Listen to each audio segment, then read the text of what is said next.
Everyone is talking about Texas as the model of a healthy housing market. Strong economy, no income tax, companies relocating by the thousands. But the data tells a more complicated story heading into the summer of 2026. In Austin, home values have fallen nearly 25% from their peak. In Dallas, prices are dropping faster than in any other major Texas metro. And statewide, homes are sitting on the market nearly 10 months' worth of inventory deep, a level that has not been seen since before the pandemic.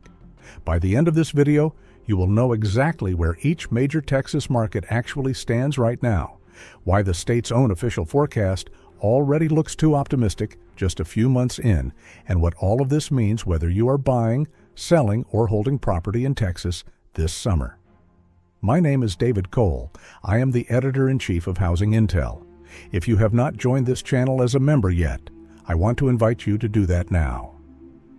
Membership funds the research and data verification that goes into every single report, and it is what allows this channel to stay independent from real estate brokerages who have a financial interest in only telling you the parts of the story that help them close a sale. You will find the membership button below this video. If you want analysis built on verified data instead of marketing copy, join us. Now let us look at what the numbers actually show. Let us start with the statewide picture because it sets the stage for everything else. According to Redfin, the median home price across Texas in May was $343,779, essentially flat compared to a year ago. On the surface, that sounds stable. But look at the supporting numbers.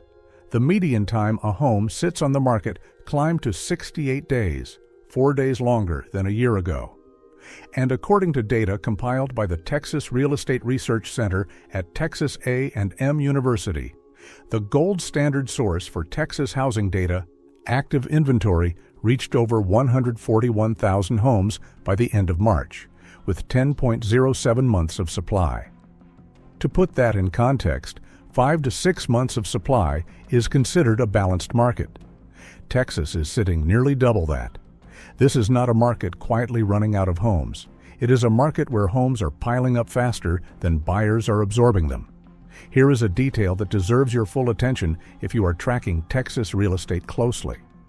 The Texas Real Estate Research Center built its 2026 forecast on an assumption that 30-year mortgage rates would fall to somewhere between 5% and 5.6% by December.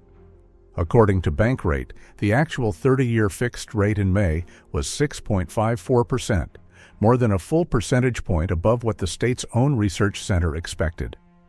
That gap matters enormously because rate-sensitive buyer demand has been more constrained than the official forecast assumed, and the research center's own spring report explicitly acknowledged that rising energy prices, inflation, and elevated mortgage rates are weighing on buyer demand, right as the market enters its busiest stretch of the year, the April through June window that typically accounts for 30% of annual home sales in the state. The research center's full-year forecast still calls for a year-end median price near $334,000, a modest 1.3% gain over last year. That forecast remains technically possible, but it depends on rates moving in a direction they have not moved in yet, which means every Texas homeowner and buyer watching this should treat that number as optimistic until the back half of the year proves otherwise. Before we move into the city-by-city breakdown, I want to pause here. If the kind of independent verified data analysis you are getting right now matters to you, the most direct way to support it is through a super thanks. You will find that option right below this video. It helps keep this channel funded by the people who actually watch it, not by brokerages with a sales pitch attached. Even a small contribution tells us this kind of reporting is worth continuing.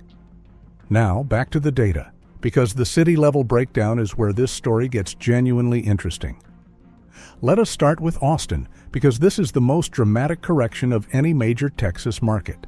According to data tracked through Zillow and Redfin, Austin's typical home value has fallen approximately 24.5% from its peak in May of 2022.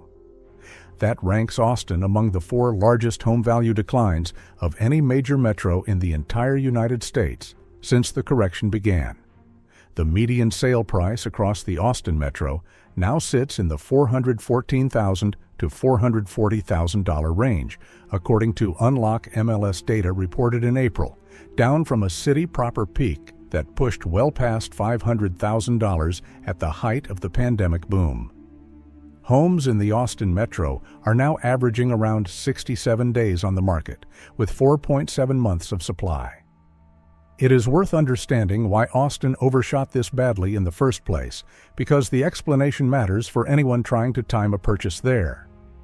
During the pandemic, Austin absorbed an enormous wave of relocation demand from higher-cost coastal markets like San Francisco, Seattle, and Los Angeles, arriving at the same time mortgage rates sat near historic lows. That combination pushed prices up faster than local incomes could justify. When rates rose and that relocation wave slowed, the market had nowhere to go but down, and it has been working through that excess for roughly 3 years now.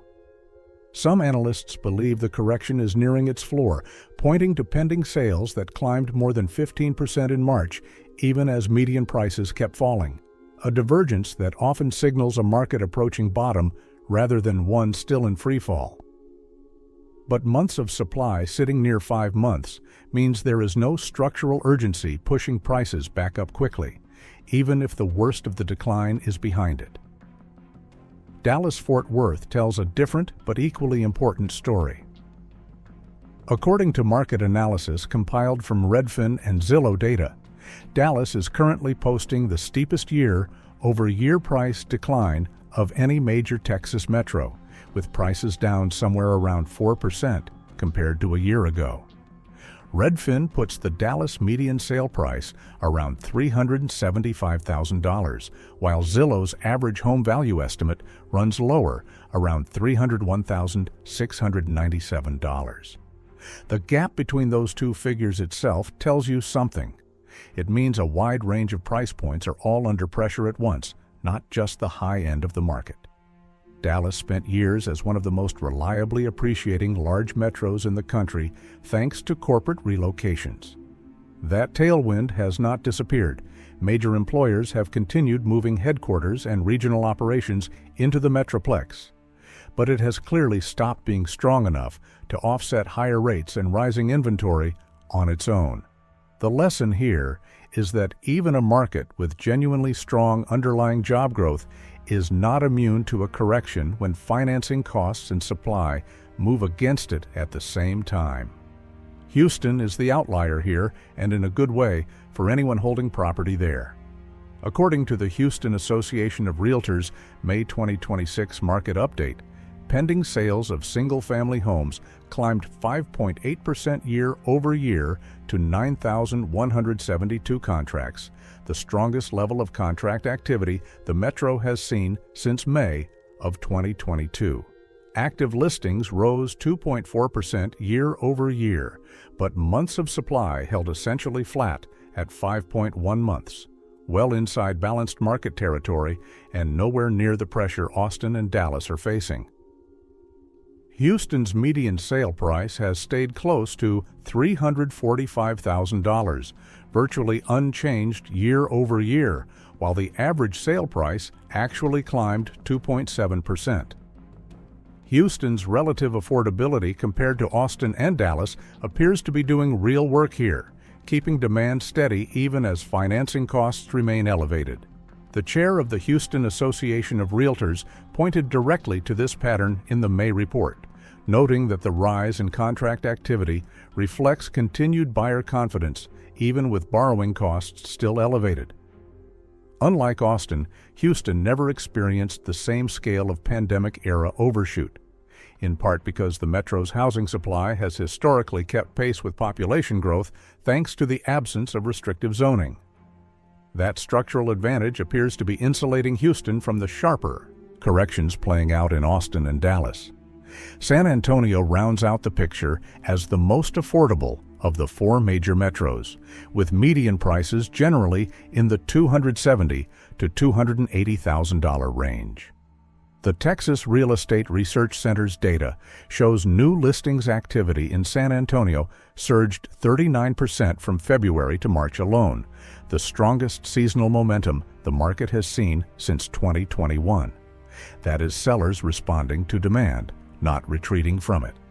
At the same time, several market analysts have flagged that San Antonio is facing its own softening pressure tied to rising insurance costs and a growing supply of new construction, a combination that echoes what we have documented in other Sunbelt markets on this channel. San Antonio's economy leans heavily on 5 military installations and a large healthcare sector, which tends to produce steadier, less cyclical housing demand than markets driven primarily by tech employment or corporate relocations. That stability is part of why San Antonio remains attractive to investors, even as headline price growth across the metro stays modest. So what does all of this add up to? The headline narrative around Texas this summer has been one of a calm, balanced market rewarding patient buyers. The data shows something more specific and more useful than that.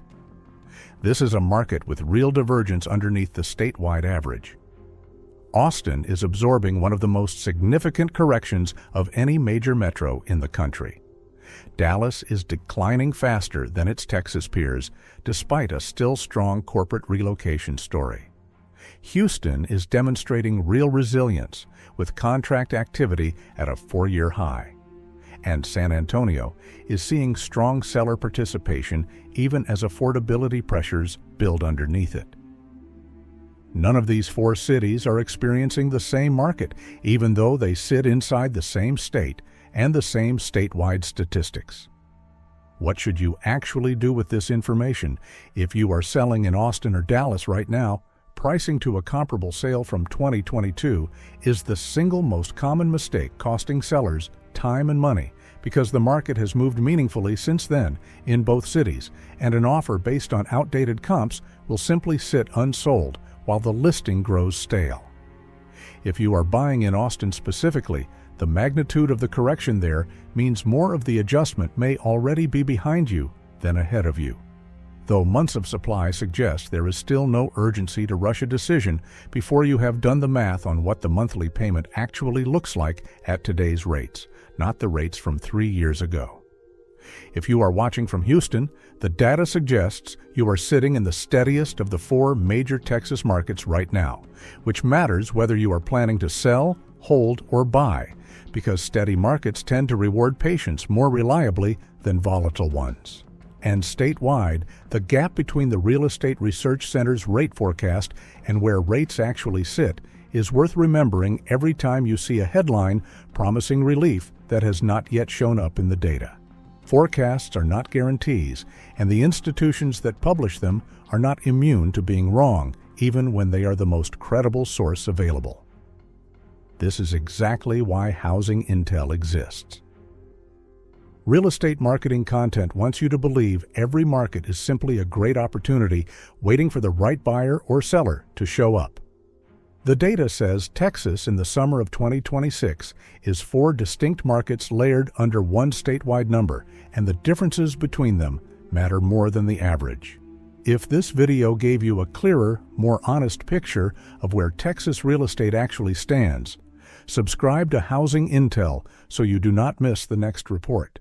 We publish data-driven real estate analysis every Monday, Wednesday, and Friday. We will see you in the next one.